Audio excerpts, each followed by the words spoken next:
shoes. Oh, time for a new pair of boots. Yep. You've had a great day. The diving's perfect, and the last thing anyone expects to happen does. Trouble. What's going on? It looks like Rick might be in trouble. Why don't you throw him a line? Okay. I need your help. Someone has to help. Point out to Rick. Don't lose What if sight of that him. someone is you? Do you know what to do? How to manage an emergency? As a certified Paddy rescue diver, you will.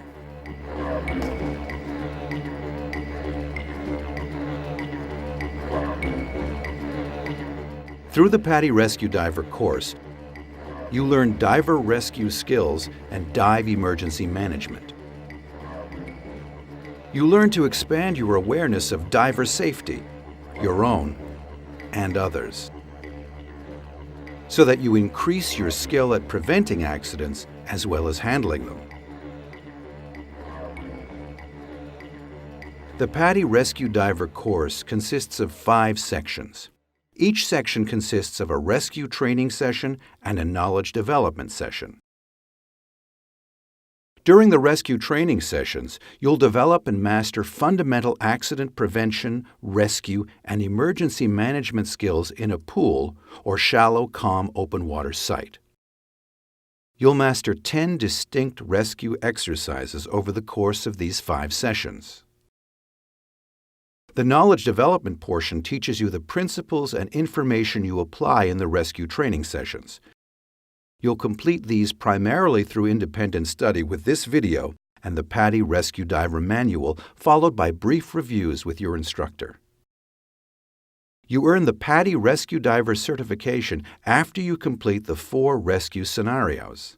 These scenarios present simulated diver emergencies in a typical open water environment. During each, you and your classmates further your training by applying what you've learned to realistic situations presented by your instructor.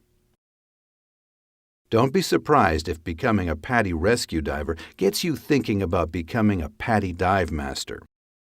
Rescue diver certification means you've passed your more internal focus and now pay increasing attention to the safety of other divers as well as your own. That's a mark of leadership and your first step into the upper levels of diving.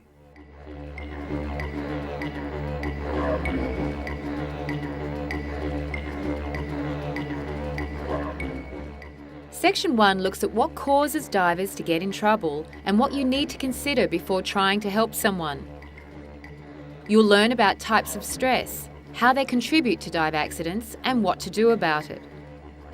Next, you'll get the basics on first aid kits and oxygen systems, followed by an overview of your possible roles at an accident scene. This section includes the principles and skills you'll practice in Rescue Training Session 1, including self-rescue and aiding tired divers and panic divers.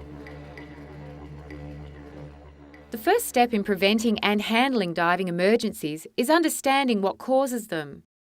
Though rare, an emergency can arise on a well-planned dive with properly qualified divers due to undiagnosed medical conditions, sudden environmental changes, or other unanticipated variables. But the main reason divers end up needing help is poor judgment, such as diving without proper safety checks, with malfunctioning gear, in poor conditions, or beyond personal limits. Remember that diving planning involves risk assessment. Good judgment avoids accidents, and you need it before a rescue too. When an emergency arises, consider first if you can assist from a safe place. If you must go in the water, consider whether you have the right equipment and the ability, given the situation, to perform the rescue without getting into trouble yourself. Diver emergencies involve stress, a mental and/or physical tension that causes emotional, mental, and physical changes. Stress can be positive or negative, depending upon how the diver reacts to it. Physical stress can result from seasickness, being overheated, overexertion, illness, injury, improper gear, and other physical influences. Physical stress doesn't have to be a problem if you exercise good judgment and apply a reasonable solution, like cancelling the dive until you feel better. But it can also be a source of psychological stress, which is stress caused by fear. For example, a tired diver may fear not being able to reach the boat in a strong current. Besides physical stress, psychological stress arises from other factors, like task loading, real or imagined fears about the dive, or feeling peer pressured into making a dive the diver doesn't feel good about. In the early stages, you may see stress as a behaviour change, such as becoming sullen or overly talkative. Whether stress leads to a solution or contributes to or causes an emergency depends upon what the diver does with it. When the diver perceives a problem, real or imagined, stress results, with physical and psychological responses. We all tolerate stress to varying degrees. If the diver recognises the stress and its cause, and reacts by reducing activity, controlling breathing, and problem solving, then the stress can have a positive response. If the diver doesn't recognise the stress, or disregards its cause due to something like peer pressure, anxiety rises, accompanied by the body's physical responses. These contribute to the stress and add to the cycle. Further events may reinforce the fear and raise stress even more, contributing to the cycle. If this cycle goes unchecked, stress may continue to rise. Mounting stress or a new problem cropping up may overwhelm the diver, resulting in uncontrolled instinctive behaviour. The diver may experience perceptual narrowing and fixate on a single ineffective solution while overlooking obvious ones. This irrational instinctive release is panic, which can be active like this, or less commonly passive, when the victim essentially freezes into a trance-like state. Without intervention, a panic diver like this will eventually collapse from exhaustion and probably drown. If the solution works, then stress falls and panic isn't likely. Or, if it doesn't work, but the diver stops, thinks, and then continues applying his training and common sense to problem solving, he stays in control, avoids panic, and arrives at a new solution. The ability to stay in control varies with individual characteristics, with training and experience among the most important factors in preventing panic. Now let's look at some of the emergency-specific equipment you'll be using in the Paddy Rescue Diver course. You should already be familiar with first aid kits from your emergency first response training.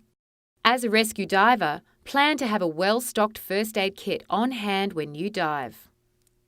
Along with the items recommended in the Paddy Rescue Diver Manual, include a pocket mask in your first aid kit. The pocket mask simplifies making a seal and reducing infection risk when providing rescue breaths.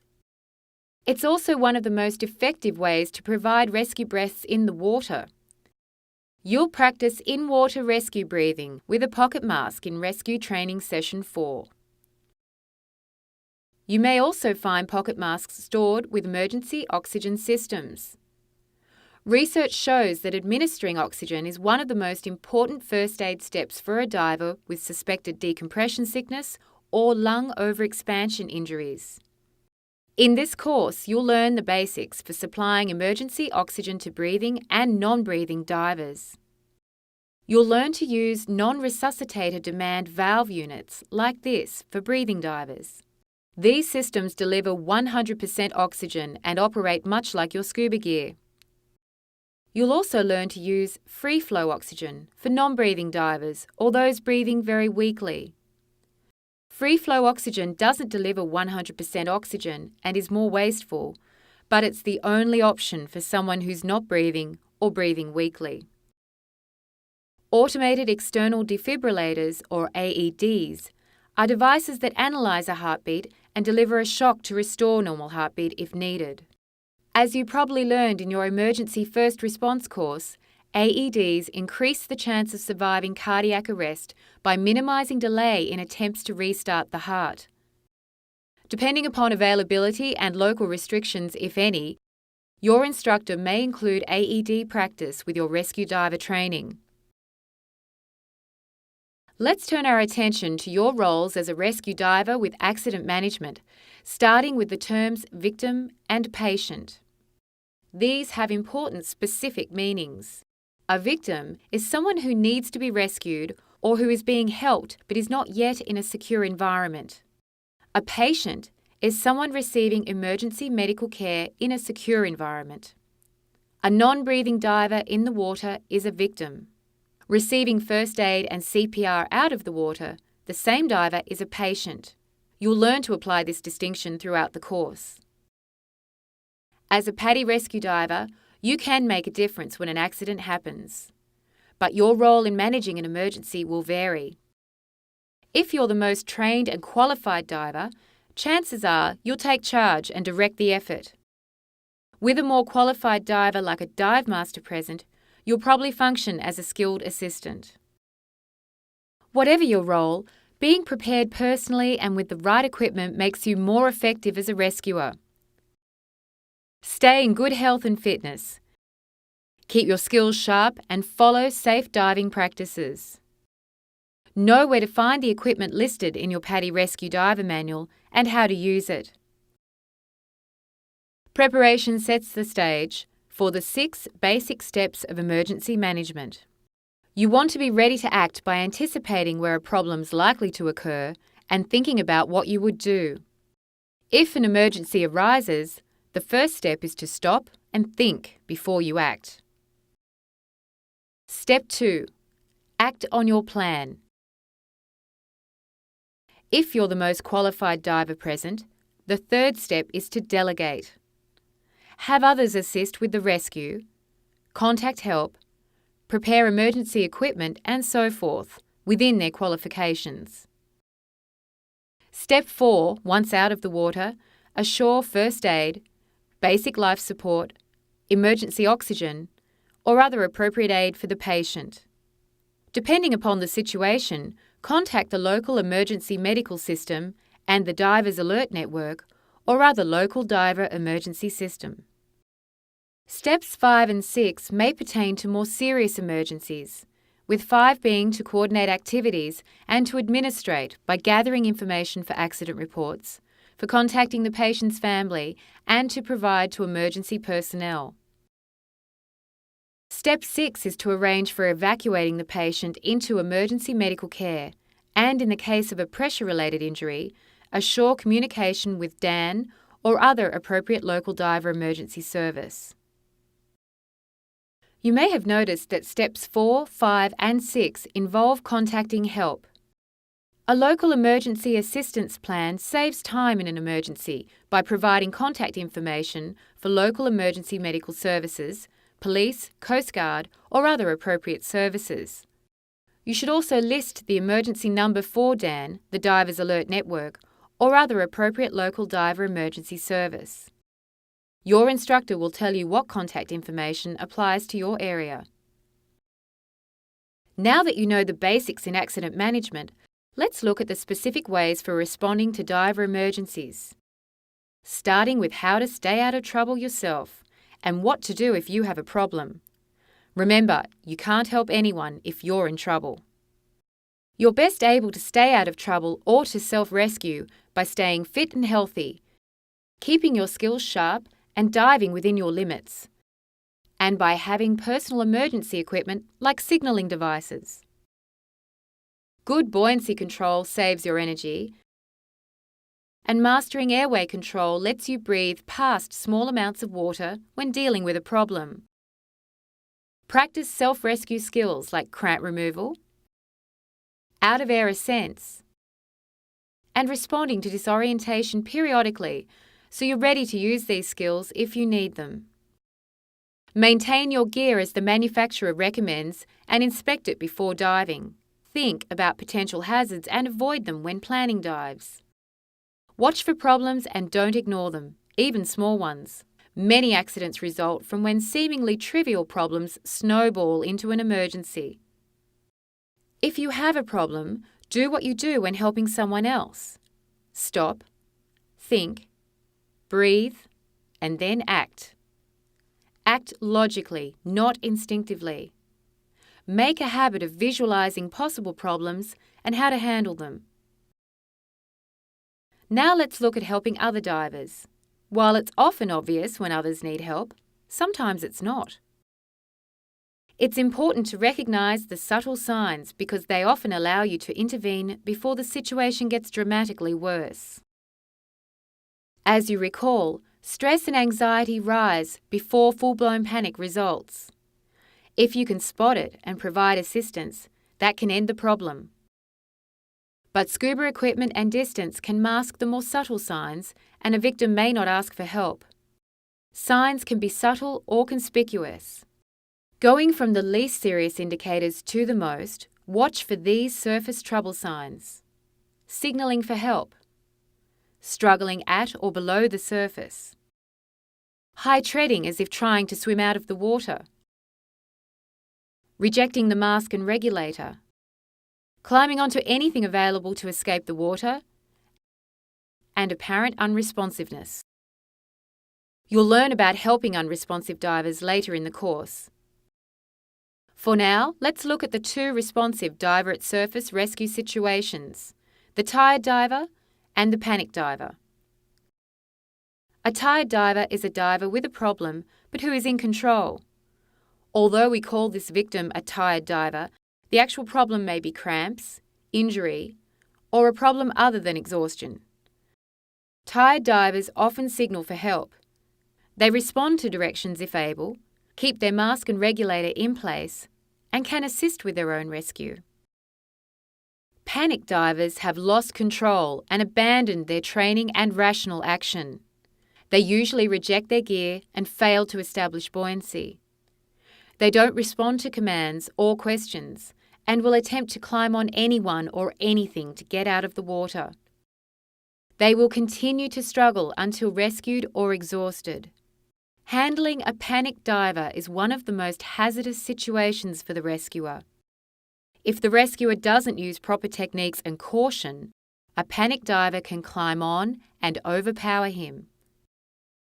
What starts as an assist for a tired diver can become a panic diver rescue almost without warning. When someone needs help, your first priority is you. This isn't selfish, but for the victim's sake. If you get in trouble, you can't help. And two victims divides the remaining rescue resources. So think about the most effective way to help while keeping yourself reasonably safe. If you're on a boat or shore, getting in the water should be your last resort. Your first thought should be a non-swimming assist if possible. The simplest is to reach the victim. Lie down and spread your legs for stability and reach with one hand so you can't be pulled in yourself. Better yet, extend something to the victim. You can reach farther and let go if the victim starts to pull you in. If the victim's too far to reach, throw flotation and a line. In a pinch, anything with good buoyancy will work. Throw flotation even if you don't have a line because it may solve the immediate problem while you find another way to reach the victim. If the victim's too far to reach from shore and you have nothing to throw, you may be able to use a wading assist. Go no deeper than chest high and extend something to the victim. If the water is dangerously cold, don't try this unless you're wearing appropriate exposure protection. If you can't reach, throw, or wade to the victim, your next option is to use a boat or other reasonably stable watercraft. Approach from downwind so the boat doesn't blow over the victim, and reach for the victim like you just learned. You'll practice reaching and throwing assists in Rescue Training Session 2. When a non-swimming assist isn't possible or you're already in the water, you'll use a swimming assist.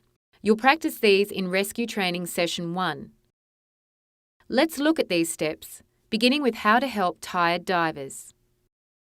Swim to the victim with your head up, eyes on the victim so you don't lose track of him.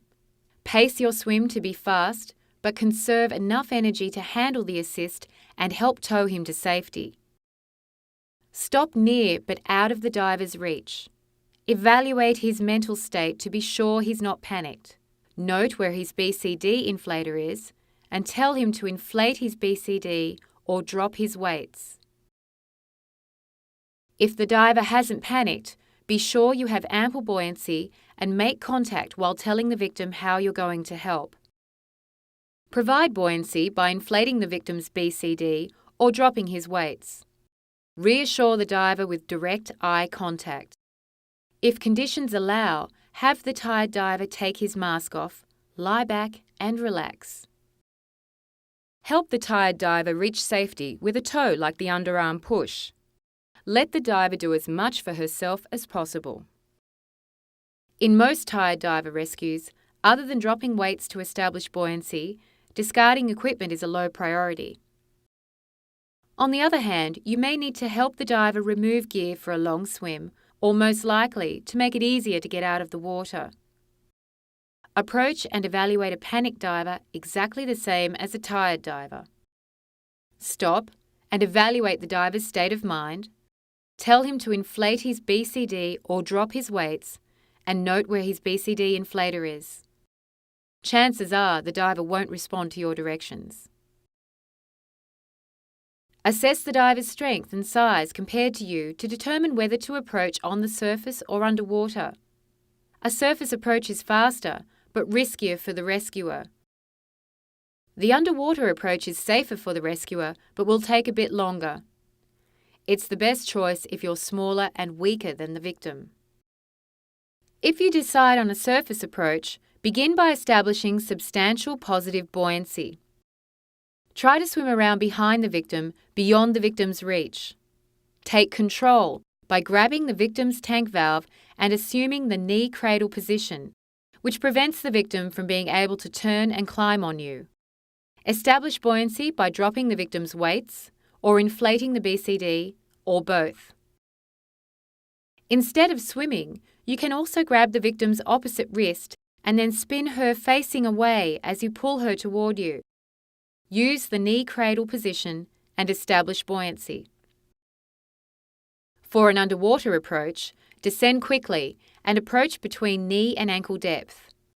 Remove the diver's weights if possible and swim around behind him or use his legs to turn him away from you.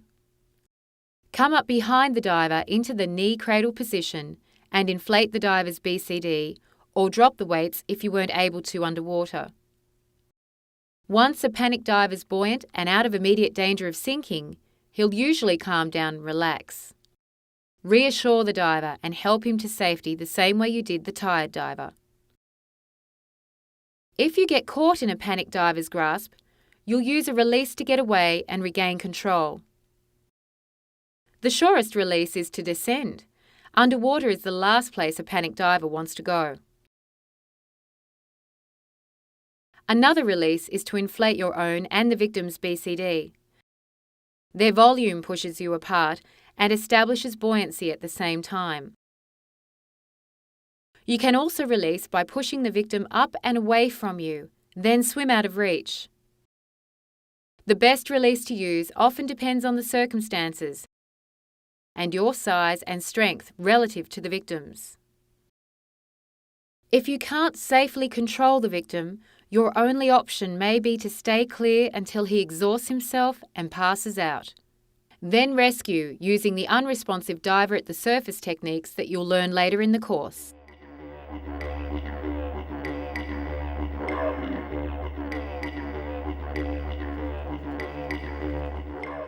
Section 2 of the Paddy Rescue Diver course builds upon what you learned in Section 1.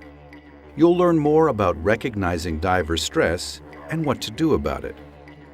To help in being prepared for an emergency, this section covers how scuba gear operates and typical gear-related problems that can lead to accidents. You'll learn some basic first aid principles specific to aquatic life injuries, and then more about rescuing tired and panicked divers at the surface. In Section 1, you learn that stress is a natural response to real or perceived threats. Managed with proper responses, stress can lead to solutions, but unmanaged, it can lead to panic and accidents. As a Paddy rescue diver, You want to be able to recognize stress in yourself and others. The first sign is direct observation. Look for behavioral changes, such as inappropriate irritability, silence, excessive talkativeness, or hesitation. But these behaviors may not mean stress, especially if you don't really know the person. In that case, the simplest thing is to privately ask how the diver feels about the dive. It's important to avoid creating peer pressure when you do this by being open, caring, and non-judgmental. If you discover a diver has undue stress and anxiety about a dive, you want to break the stress response cycle. A diver who has an overwhelmingly irrational fear of sharks might panic at the sight of one, for example. Begin with problem recognition by making sure the diver understands the cause of his stress. Discuss the problem with the diver and encourage solution thinking. Help to form a plan to handle the problem causing the stress. Successfully implementing the plan, or being prepared to if it's a potential problem that's causing stress, should eliminate or reduce the stress, preventing more serious problems. Scuba diving's a technical activity with extensive equipment requirements compared to many other recreations. Equipment can be the source of problems either directly because it malfunctions or indirectly because a diver misuses or abuses it. Equipment malfunctions are actually very rare in gear that's maintained and serviced according to manufacturer recommendations. Nonetheless, problems can arise, so you'll want a basic familiarity with how equipment works so you can more easily spot potential problems. See Paddy's Encyclopedia of Recreational Diving for details on how various equipment pieces work, and see the Paddy Rescue Diver Manual for lists and descriptions of common function-related problems. As a rescue diver, you want to watch for equipment misuse or abuse that can lead to problems.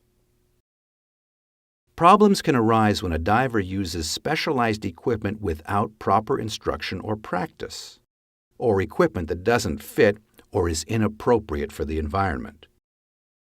Another trouble source comes from using makeshift homemade gear in place of proper equipment. Sometimes the issue is not having the equipment, as when a diver goes in lacking one or more pieces of essential gear. In trying to solve one problem, like this loose weight belt, divers sometimes over-modify their gear to the point it doesn't work as intended. This quick-release buckle can't quick release. By far the biggest problems are failing to check and inspect equipment before diving with it and failing to maintain it. The pre-dive safety check and regular maintenance go a long way toward preventing problems. Scuba equipment releases deserve special attention because they can cause problems if not properly closed or damaged or misused. The Paddy Rescue Diver Manual lists the most commonly encountered problems. Through your first aid training, you're already familiar with basic emergency treatment and aid for cuts, bites, and other injuries. Let's expand on your training to include injuries caused by contact with aquatic life. Begin with primary assessment, just as you learned in emergency first response. If it's a non-venomous bite, scrape, or cut, handle it as you would any wound, making sure the patient gets medical attention to prevent infection. Venomous animal injuries can cause a variety of symptoms, including severe pain, swelling and inflammation, weakness and paralysis, nausea, mental confusion, unconsciousness, and respiratory and cardiac arrest. Your priority is basic life support and assuring the patient's airway, breathing, and circulation. Next, remove any spines, stingers, or other foreign objects from the wound using forceps. Protect your hands and eyes so you don't get stung too. Soak the afflicted area with hot water, 43 to 49 degrees Celsius, 110 to 120 degrees Fahrenheit, for at least 30 to 90 minutes. Or use hot compresses if you can't soak it. Keep an injured limb below heart level and monitor for shock while waiting for emergency care to arrive. Jellyfish, sea wasps, Portuguese man-of-war, and stings from similar invertebrates take the same first aid. Again, your priority is basic life support, with these stings ranging from painful to life-threatening. After assuring the ABCDs, rinse the injury site of remaining tentacles with seawater, not fresh water, which can make the sting worse. Protect your hands because stinging cells can still sting, even detached from the animal. Neutralize remaining stinging cells with a 5% acetic acid solution like vinegar or household ammonia diluted 1 part ammonia to 3 parts water. It may help to shave the area clean with shaving cream and a safety razor, followed by more acetic acid. Finish with hot packs to break down the venom.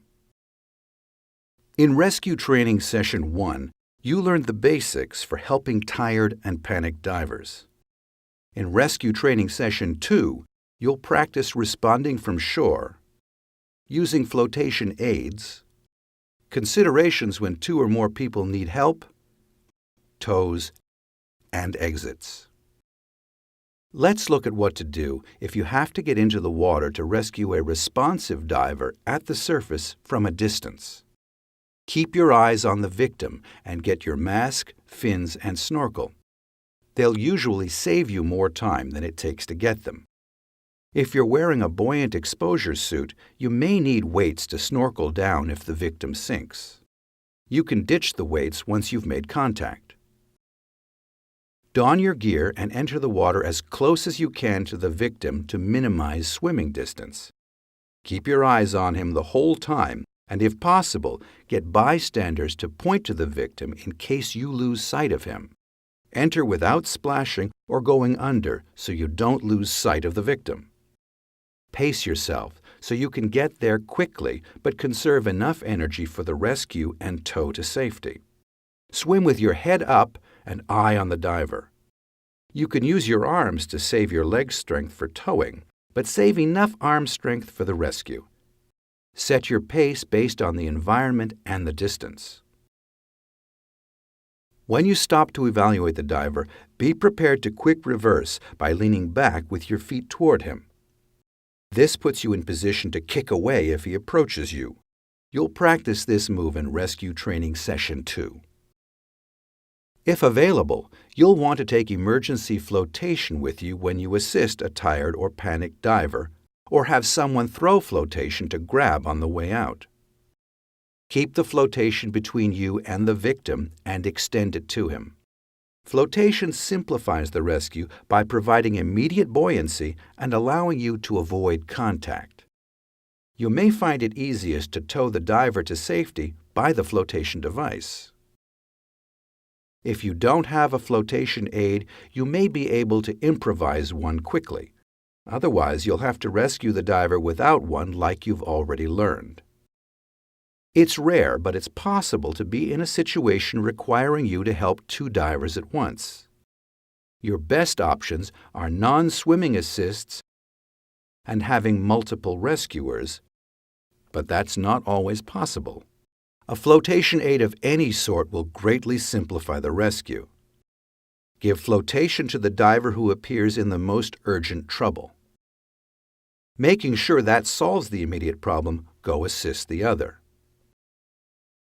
You may need to separate 2 panicked divers. Inflating both their BCDs from behind or from underwater usually accomplishes this, plus solves the immediate problem by making them buoyant. If handling more than 1 panicked diver presents unacceptable risk, stay clear until one or both exhaust themselves. Remember, to be able to help, you must stay out of trouble. In Rescue Training Session 1, you practiced towing the victim to safety. Let's look at some other towing and exit considerations and techniques. After the initial assist, when you're ready to head to safety, you may want to consider removing equipment. If you're close to the boat or shore, that's seldom necessary. But if you have a long tow and swim ahead, equipment removal may save time and energy. You need to consider the environment. An exit through rough water may be more effective with scuba gear to breathe from. In that case, you probably wouldn't ditch any gear. Consider the diver's condition. A fully recovered diver may not need to get rid of any gear. A very tired diver in a buoyant exposure suit, on the other hand, may recover faster and get to safety quicker with the equipment's bulk and drag eliminated. In Rescue Training Session 1, you used one or more tows. The ideal tow keeps the victim's face out of the water, reduces drag by keeping both of you relatively horizontal, doesn't restrict your swimming, and lets you maintain eye-to-eye contact and communication. Different tows accomplish these to differing degrees. The underarm tow reassures the diver with good communication, eye contact, and direct control and support. The modified swimmer's carry, or push, is less tiring if you have a long way to go and has adequate face-to-face contact. The tank valve tow doesn't offer eye contact or ideal communication, but it is the fastest tow. It's a good choice for a quick dash to a boat or shore nearby. Getting the diver out of the water has its own considerations. How you handle it will depend on the victim's condition, the environment, how much assistance you have, and other variables. If you have not done so already, you may need to help a tired or weak diver out of his gear near the exit. But again, you need to consider the environment. Keeping gear on may be the better choice in circumstances where you need the equipment for an effective exit. To assist a very tired diver walk out, put his arm across your shoulder and your arm around his waist to provide support and balance. If the victim's too weak to walk or must keep his gear on for the conditions, it may be better for him to crawl out. You simplify exits into a boat by removing equipment in the water and by providing the diver with support if necessary. Sometimes you can make a difficult exit easy just by giving the diver time to rest and recover. After recovery, the diver may be able to exit with much less help. Once on the boat or shore, you have 3 concerns to address. First, assess the diver's condition and attend to injuries if present. Second, contact emergency medical care if necessary. Third, even if the diver wasn't hurt physically, be sensitive to emotions. As appropriate, talk to the diver privately at the right time. Don't play the hero, especially at the diver's expense. Some divers may experience self-esteem loss and residual fear. Without minimizing what happened, reassure the diver, emphasizing what he did right.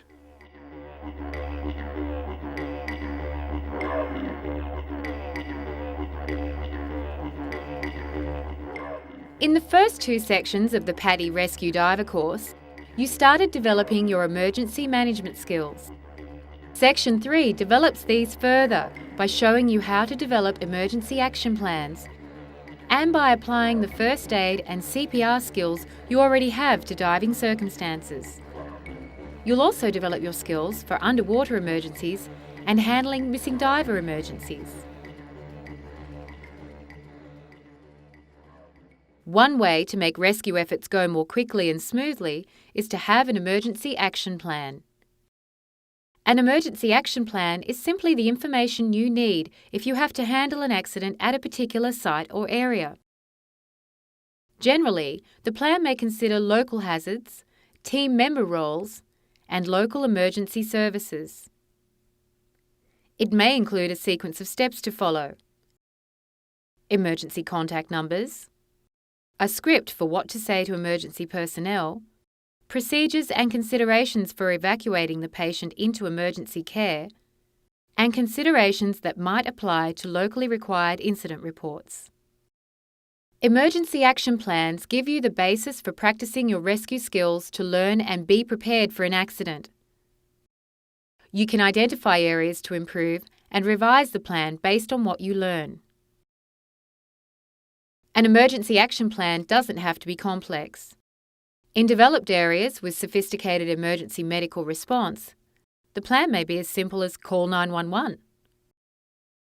Professional dive operations normally have and maintain emergency action plans, sometimes set up and coordinated by the entire local dive community. In such a setting, in an emergency, your role as a rescue diver would likely be as a skilled team member assisting a dive master or instructor. When diving in a remote location away from a dive operation, you may need a very detailed and thought-out emergency action plan. From your CPR and first aid training, you know that BLS, basic life support, includes monitoring a patient's breathing and circulation and providing rescue breaths and chest compressions as necessary in an attempt to continue getting oxygen to body tissues. Dive accidents may lead to drowning, decompression sickness, or lung overexpansion injuries. Exposure to the hot sun in heavy exposure suits can cause heat exhaustion or heat stroke, and prolonged exposure to cold water can cause hypothermia. All of these emergencies can cause respiratory and cardiac arrest. Some forms of diving and some conditions can cause high physical demands leading to heart attack or stroke in predisposed individuals. These are not dive accidents per se, but heavy exertion in diving can trigger these conditions just like any other physical activity. As a Paddy rescue diver, you'll learn to begin providing basic life support to an accident victim still in the water by opening the airway and providing rescue breathing if needed. However, you won't give chest compressions in the water. A diver without a heartbeat must be on a hard, flat surface for effective compressions. As you already know, time is critical for someone who needs rescue breathing or CPR. In diving, it's harder to assess a diver's condition, and you can only do so much in the water. Your focus must be on providing rescue breaths and CPR as quickly as possible without compromising your own safety. The first aid and CPR protocols you've learned still apply in dive accidents, though you have to adapt them. For instance, it may be a 10-minute swim to get a victim out of the water for CPR, but a yell for help might get emergency medical care activated sooner. Primary assessment, as you know, is assessing someone's situation and condition so you can provide the right care with the right priority. Let's see how you would do this in a diving context. First, assess the situation. Look for hazards that might have injured the victim, such as stinging organisms or a boat. Be sure you're safe.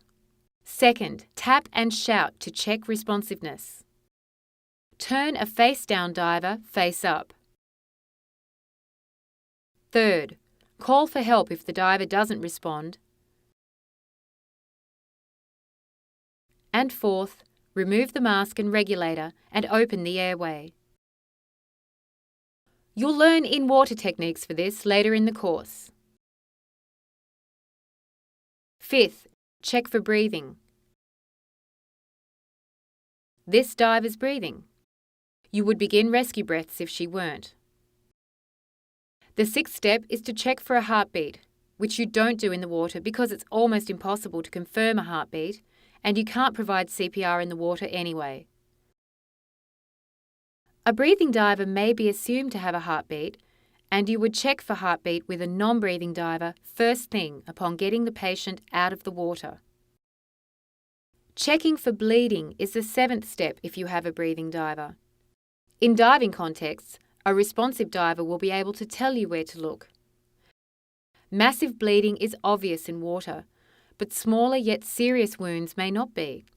Look for slices or gashes in the exposure suit. Water can slow the body's clotting mechanism, but direct pressure and elevation above the surface, if possible, will work. Pressure points may be difficult or impossible to apply through an exposure suit. As soon as you're able, and while doing the above, you should be towing the victim to safety. Again, use common sense and good judgment.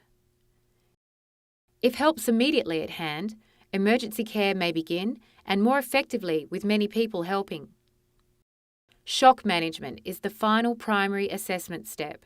The previous steps have helped minimise shock. After getting the diver into a safe environment and assuring breathing, circulation, and control of bleeding, continue with shock management as you learned in the Emergency First Response course.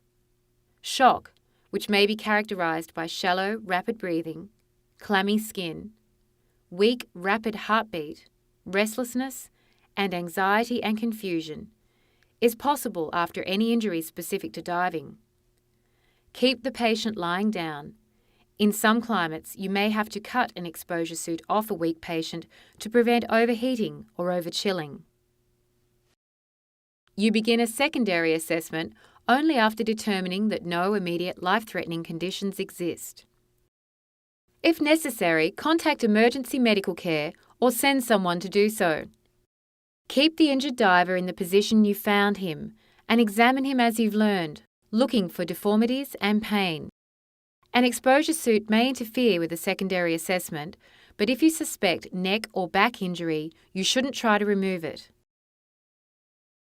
Instead, immobilize the diver's head just as you would in any other suspected back or spine injury situation. It may be necessary to cut the suit away to prevent overheating while waiting for EMS. If there's no reason to suspect neck or spine injury, you can begin first aid for any injuries found during secondary assessment. Monitor the patient's lifeline until emergency care arrives. Although underwater problems like running out of air are obvious and dramatic, many are more subtle. Watch for trouble signs like hard, rapid breathing and inefficient, awkward kicking. Dog paddling with the hands usually indicates a diver's struggling. A panicked diver underwater may have wide eyes. He tends to be vertical in the water, breathing heavily, just before bolting for the surface using his hands in a desperate dog paddle. Although rare, a panicked diver may lapse into passive panic characterized by a near trance-like state. Such a diver may be totally unaware that you're there or what you're doing to help. How you help with an underwater problem varies with the problem and circumstances. Have an overexerting diver stop and rest, ideally hanging onto something stationary. A properly weighted recreational diver in a wetsuit should not have an uncontrolled descent even with a failed BCD. But it can happen with a flooded dry suit or if a diver's overweighted. Often all you need to do is signal the diver to adjust his buoyancy. If necessary though, make contact and arrest the descent by adding air to his or your own BCD. You may need to surface to correct the cause. The opposite problem, an underweighted diver, will only have more difficulty as the dive progresses as his tank gets lighter. Help the diver control his ascent, surface, and adjust the weight.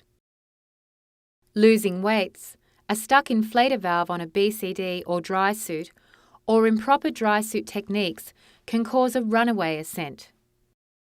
Make contact and deflate the diver's BCD or dry suit by the quick exhaust valve. Disconnect the inflator hose if it's stuck.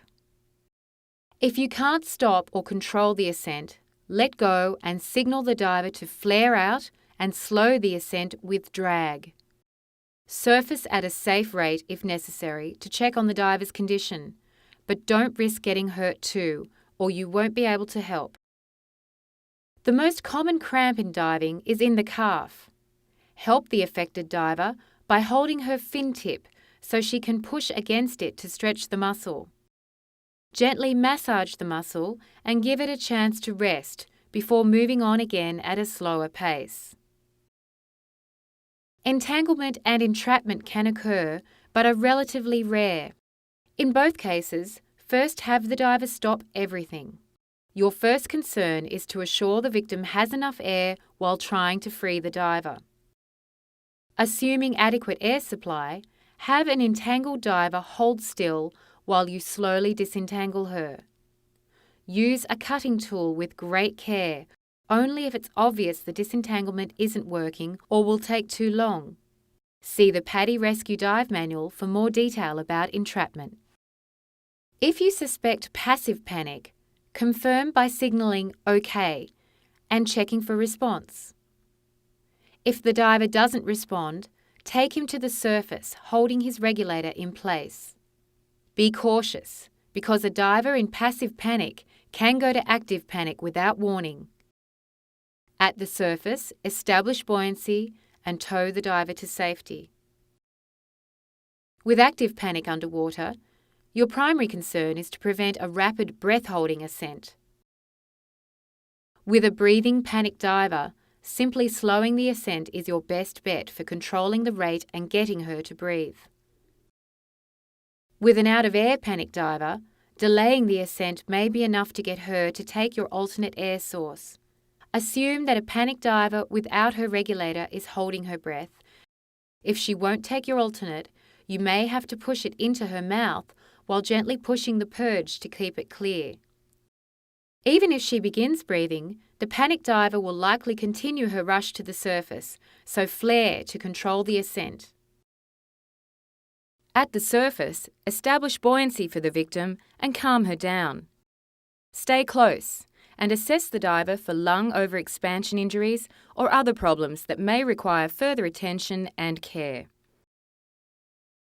A missing diver is a potentially serious situation because if the victim is underwater and not breathing, permanent brain damage can occur in about 6 minutes.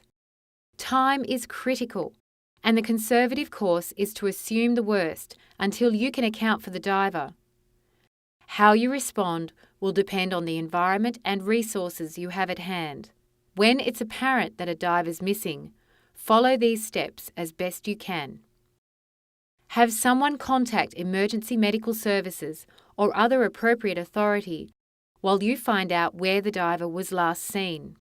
Assign people to watch for bubbles and try to determine if the diver may have left the area without telling anyone. If available, immediately assign qualified diver teams to gear up for an underwater search. In clear water and good conditions, send out a snorkeling team because they can enter the water and search faster from the surface. When conducting a search, start where the diver was seen last. Descend without swimming, so you drift the same way an unresponsive diver would. Random searching is slower and less effective than a methodical search. There are 4 patterns commonly used to look for missing divers. The first is the U-pattern search, which allows you to cover a large area with only a compass. It's a good choice when you have several search teams covering different parts of a large area. The expanding square is a good choice when you have only one search team. It's effective in moderate visibility and on irregular bottoms, and you need only a compass. It's most useful when you believe the missing diver isn't far from the start point.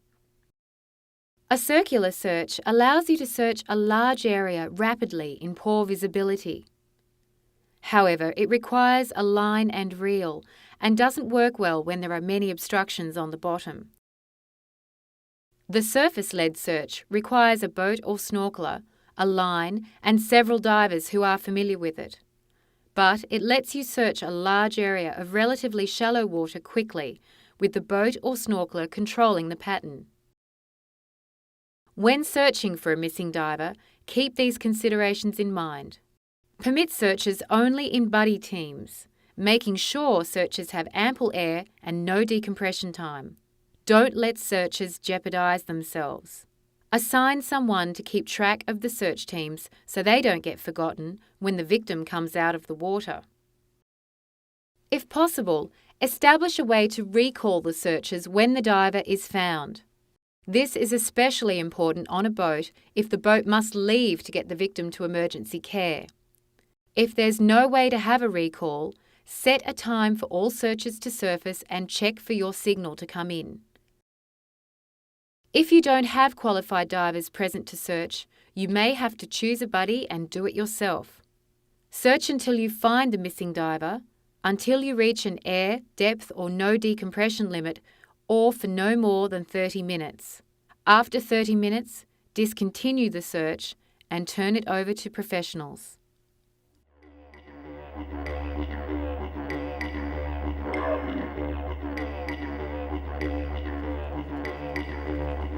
You've learned a good bit about the mental state of accident victims, but in Section 4, you'll look at some of the psychological effects handling an emergency can have on you.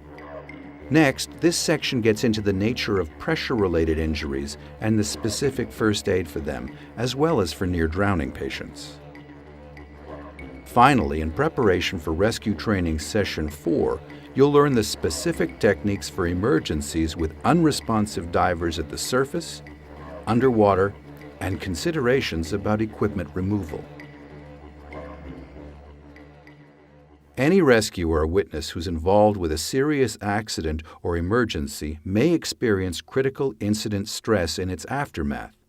It is an acute mental stress that impairs or overcomes someone's ability to cope emotionally, and is most likely if the patient ended up permanently disabled or dead. Critical incident stress can occur immediately or sometime after the accident, with signs and symptoms including confusion, restlessness, denial, guilt or depression, anger, and anxiety. It can cause behavioral changes that affect mood, appetite, personal interactions, and cause sleeplessness or nightmares. If you experience critical incident stress, don't leave it untreated.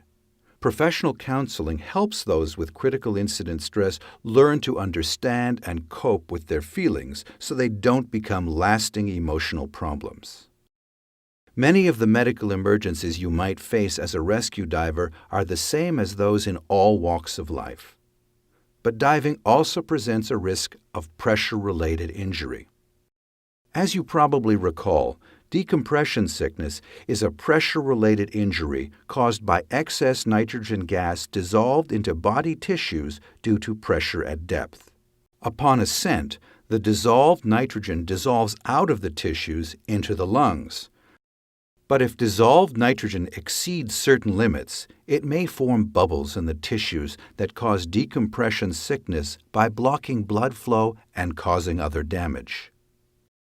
Lung overexpansion injuries result when a diver holds the breath during ascent.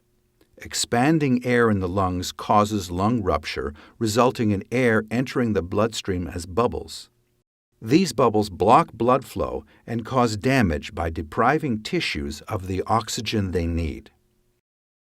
In the field, it's often difficult to distinguish whether a patient has decompression sickness or lung overexpansion injury.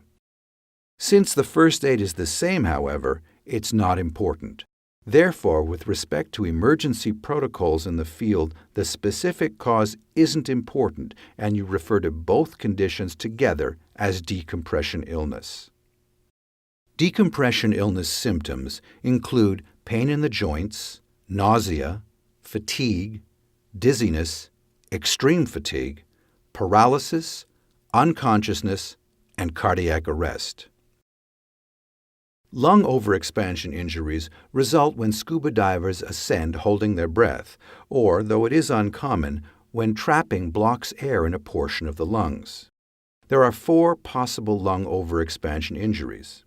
The first and most serious is air embolism, also called arterial gas embolism. This occurs when expanding air forces its way through the lungs into the surrounding capillaries, with the resulting bubbles flowing to the heart and the rest of the body. If bubbles go to the brain, which they commonly do, they block blood flow and cause stroke-like symptoms.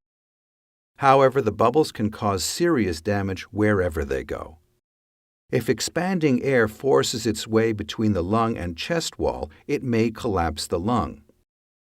This is called pneumothorax and is characterized by severe chest pain and breathing difficulties.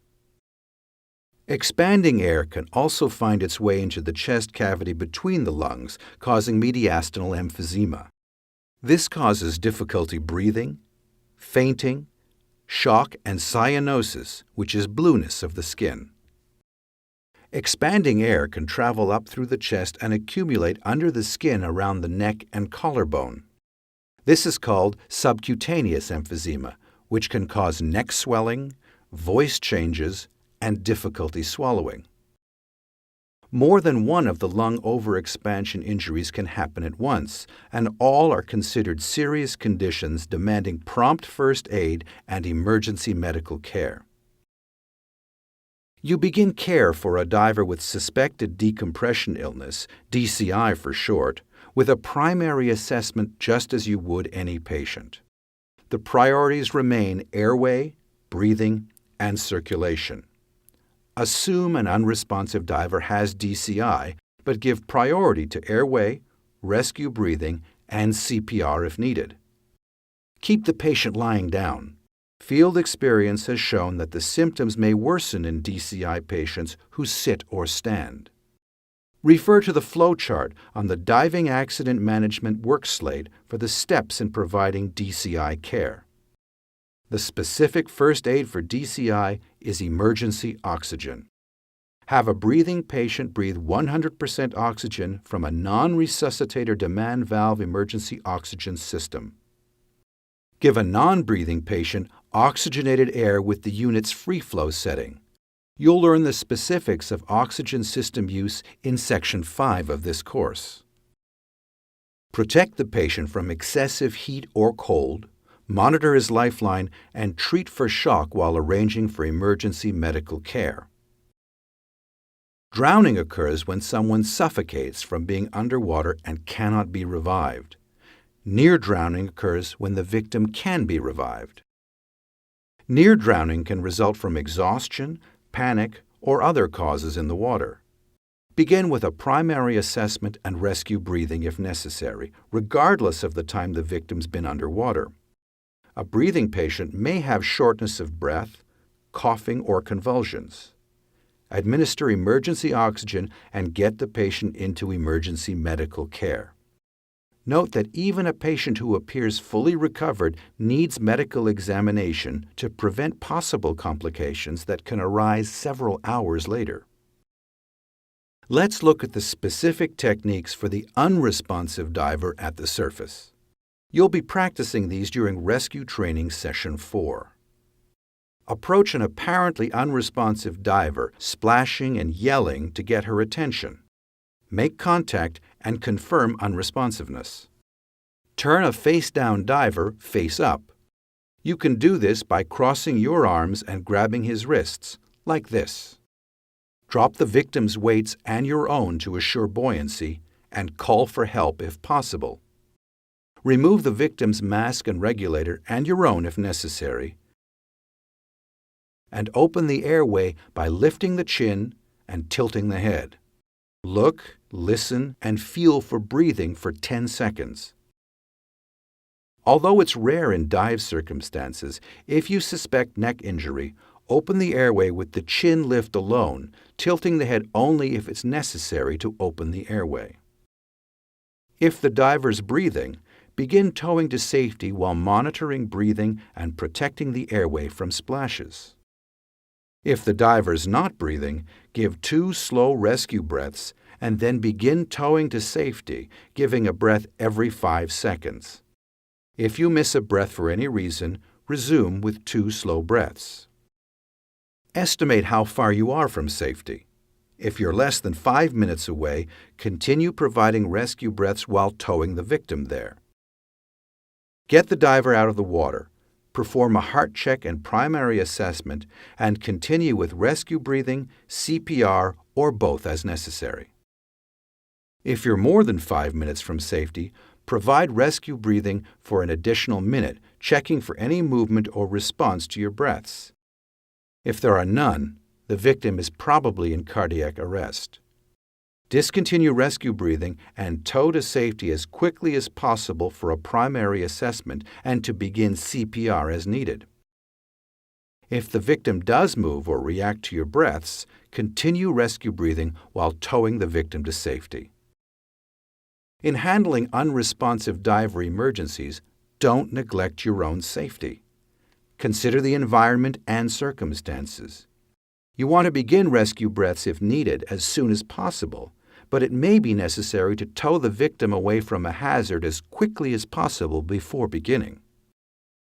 You will learn and practice 3 techniques for in-water rescue breathing: mouth to pocket mask, mouth to mouth, and mouth to snorkel.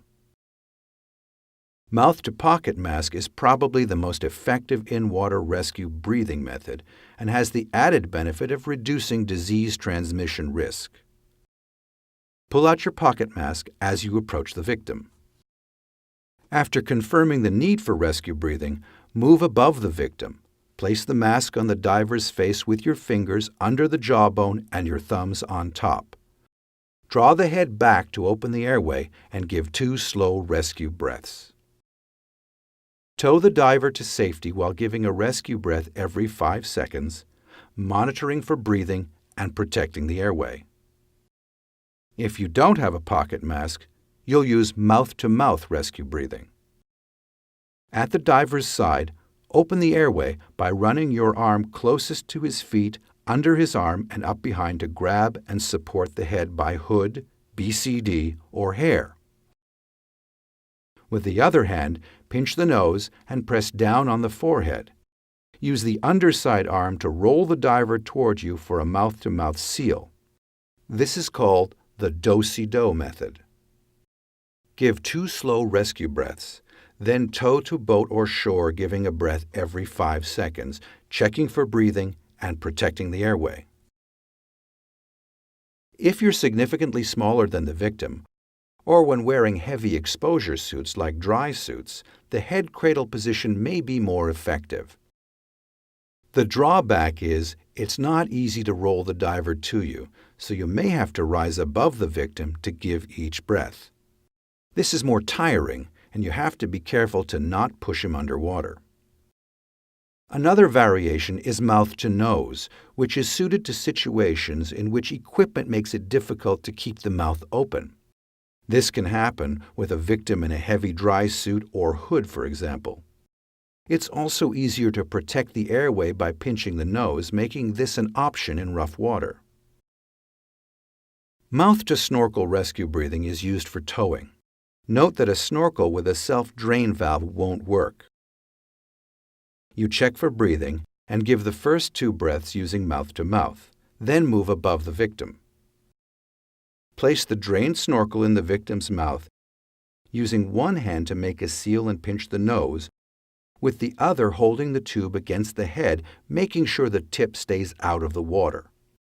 Tow the diver, giving rescue breaths through the snorkel. With an unresponsive diver underwater, getting the victim to the surface takes priority over everything else except your own safety. Circumstances will affect the best way to handle it, but here are the basic steps. As you approach, note the diver's condition, whether gear is in place or any clues to what caused the accident. Don't stop to do this, just pay attention as you arrive. Position yourself behind the diver. If the regulator's in the mouth, hold it there. If not, don't waste time trying to put it back. Keep the diver's head in a normal position so expanding air in the lungs can escape. It's important to ascend under control. Use your BCD. You may have to vent the victim's BCD as well as your own to control your ascent rate. If the diver is too heavy, you may have to release her weights. Otherwise, you can do that when you reach the surface.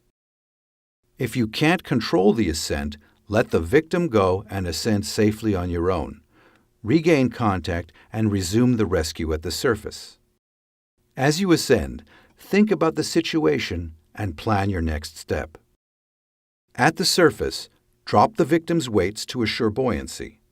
Open the airway, check for breathing, and continue as you already learned for an unresponsive diver at the surface. In some circumstances, you may find it advantageous to remove a victim's equipment, your own, or both. It depends on the circumstances. You should only remove equipment to make the rescue effort decidedly more effective or faster, and consider when as well as what to remove. Equipment removal takes a very low priority, except for removing weights to assure buoyancy and discarding anything that interferes with an open airway and rescue breathing. When you're not far from help, removal slows down getting the victim to safety and additional help. That doesn't make much sense. Just leave the gear on and get there. But if you have a long tow ahead of you, you may go so much faster without gear that you more than make up for the time it takes to ditch it. So in this situation, removing gear from yourself, the victim, or both makes sense. You may need to remove gear for your exit, but again, go with what's fastest and most effective. It's easier and faster to remove equipment in water you can stand in, so it may be fastest to tow the victim there first, then get rid of gear. And think about what you need to keep. If you need your mask to exit through surf, for example, you need to hang on to it. The point is, don't just automatically start removing gear in an emergency.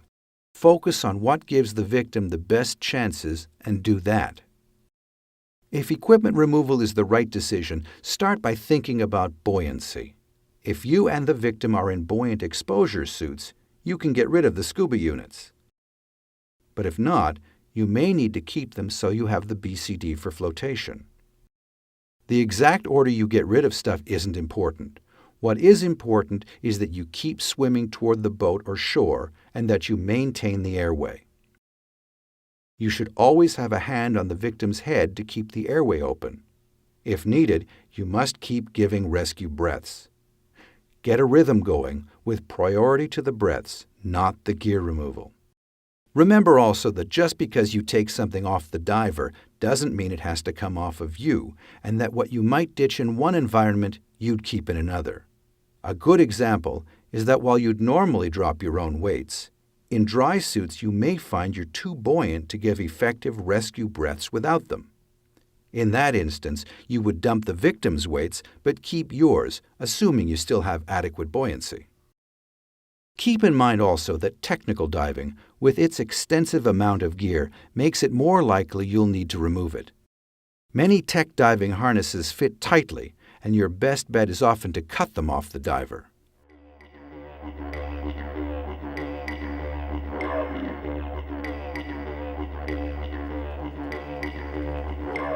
Congratulations! You've reached Section 5, the last in the course. You've covered a lot of ground to get here. In Section 5, you learn how to complete an incident report after an accident, should you be required to. You learn the specific steps for using an emergency oxygen system in a diving emergency, how to manage an accident scene while waiting for help, and how to exit the water with an unresponsive diver. After an accident that requires summoning emergency medical care or professional help, you may be asked or required to complete an incident report. Factual information from the report can help investigators determine what happened in the hope that future similar accidents can be avoided or emergency personnel can be prepared better. Be aware that accident reports may ultimately be used as legal documents, so it's important to be as factual and objective as possible. Avoid speculating or offering opinions. You may also have reporters ask you about an accident. Be aware that following an accident, you seldom have all the facts and tend to be in an unobjective, emotional state. Inaccurate comments may be taken as fact and create problems for those trying to determine the facts. The best response to media questions is, "An accident investigation is underway, so I'm not in a position to answer questions. Please get a statement from the authorities when they have completed their investigation." As you learned in Section 4, the appropriate first aid for suspected decompression illness is emergency oxygen. This is a community standard because field experience shows that oxygen may significantly benefit a diver with DCI.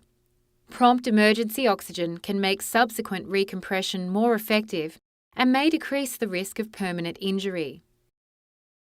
Although non-resuscitator oxygen systems are very similar to scuba systems, they have some special considerations. First, handle them with care and keep them in their protective cases.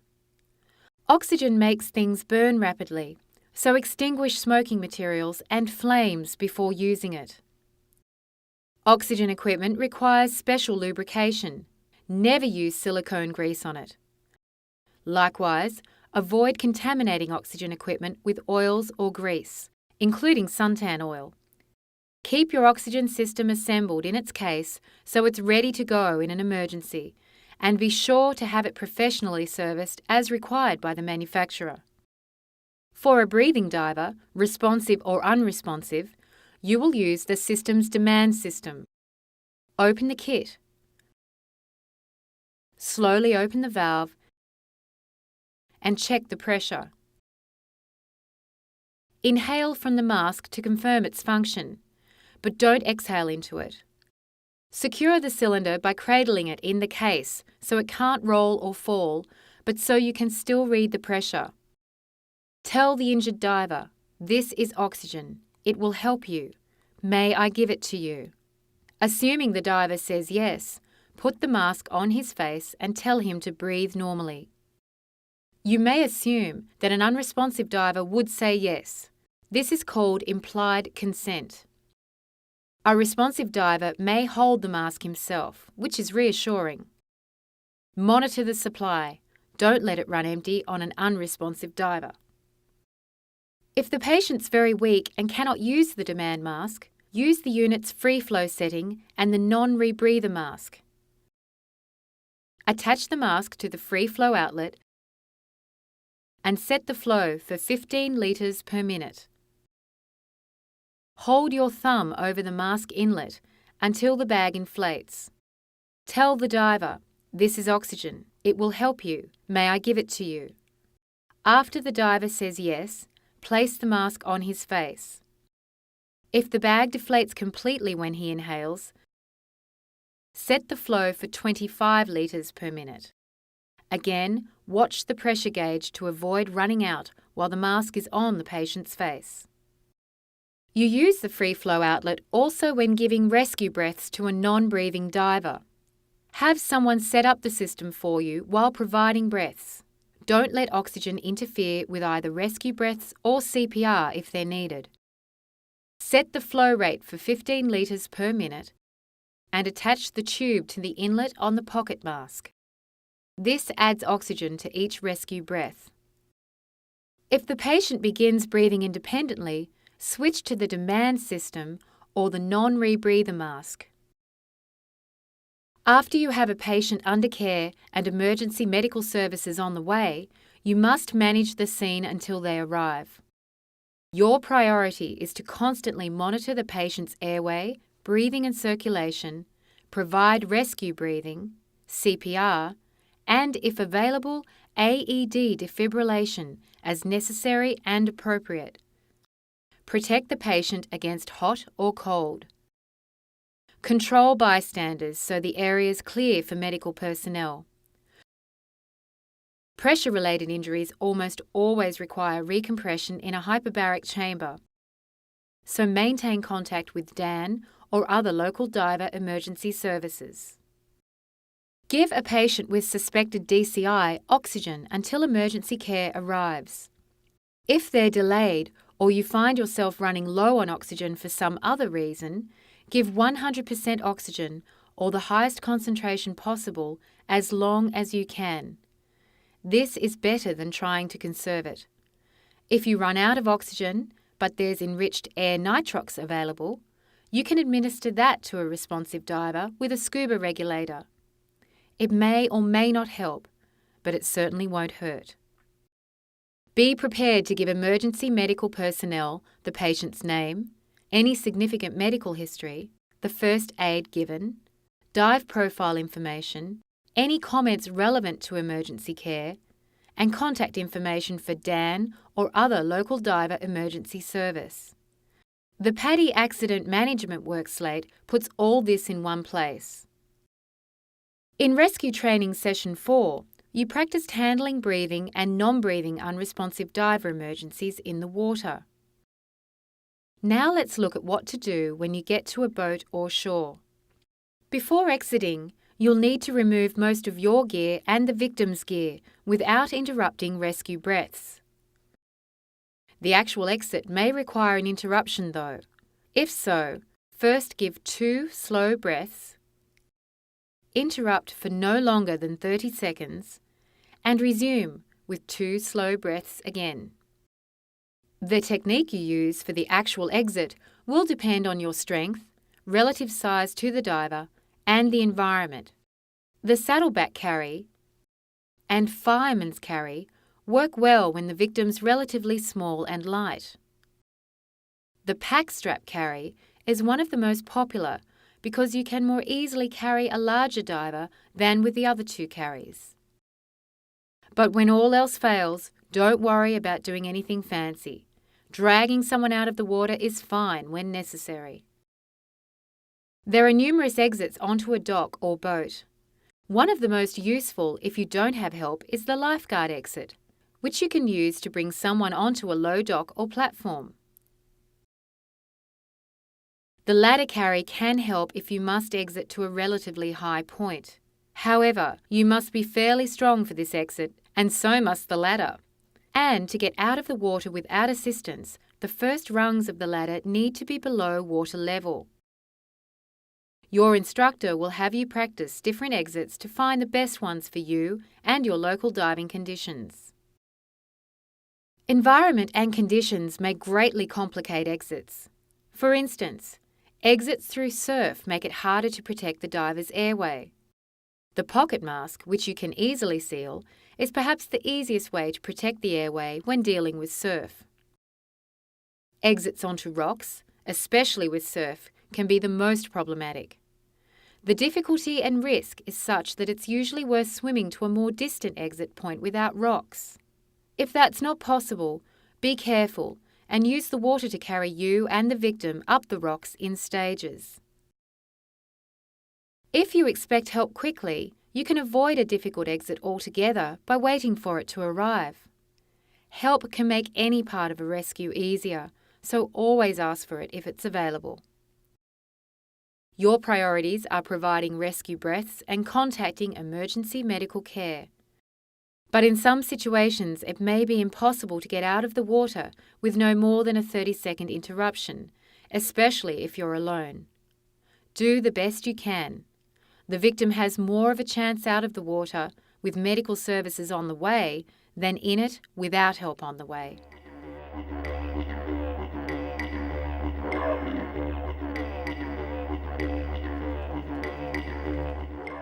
Congratulations! You've almost completed the Paddy Rescue Diver course. After finishing rescue training session 5, you'll complete 4 rescue scenarios in a typical local open water site. As much as you can, treat these scenarios like real emergencies. If you've learned anything by now, it's that there's no one right way to rescue. You have to adapt based on the resources and the circumstances. The scenarios are your chance to learn to think, to plan, to adapt, and to learn in realistic simulated rescues. And you'll discover that you can do things not quite perfectly and still accomplish a competent rescue. You'll find them challenging, sometimes difficult, educational, but ultimately rewarding and worthwhile. Becoming a Paddy rescue diver is an important step that can make a big difference in an emergency. One day, you may be a rescuer in an emergency, but the patient dies or lives the rest of his life with a serious permanent disability, despite all your efforts. It's important to understand that your skills don't guarantee happy endings. All you can do is give the diver more of a chance for a happy outcome, not certainty. Realise that all you can do is the best you can. If in the end your efforts made no difference to the outcome, realise that you did make a difference by giving the patient every chance humanly possible. Don't tell yourself you failed. You didn't fail. Don't tell yourself, if only I'd, because the fact is you don't know and can never know whether anything would have made the slightest difference. Usually the reality is that nothing would have. When you help in a rescue, no matter what the ultimate outcome, you've done something wonderful. You've reached out to help another person, and that's not failure, it's compassion.